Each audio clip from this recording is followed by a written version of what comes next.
የኢትዮጵያ ቴሌኮም በሚያቀርባቸው አገልግሎቶች ላይ የዋጋ ማሻሻያ ቢያደርግም አሁንም ክፍያው ዝቅተኛ እንደሆነ የኢትዮ ቴሌኮም ዋና ስራ አስፈጻሚ ወይዘሪት ፍሬህይወት ታምሩ ገልጸዋል።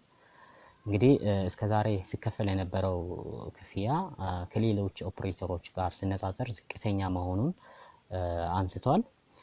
ከዚህ ጉዳይ ጋር በተያያዘ እንግዲህ የሚቀርባቸው የራሳቸው የሆነ ተቋሙ የሚያቀርባቸው ምክንያቶች አሉ። ከነዚህም በዋናነት ከመሰረተ ልማት ዝርጋታ ጋር በተያያዘ ከፍተኛ ወጪ እንደሚጠይቅ ገልጿል።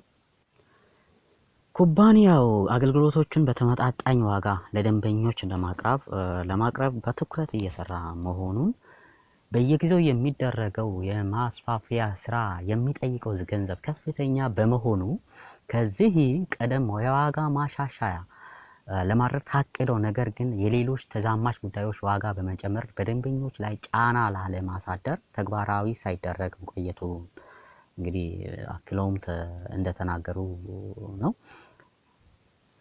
ዳግም ተጨማሪ ሌላ ከዚህ ማሻሻያ ቢደረግ ደንበኞቹ ላይ ያለው የኑሮ ውድነት ጫናው እንዴት ይሆናል የሚለውን እስቲ አስተያየት ሰጡበት።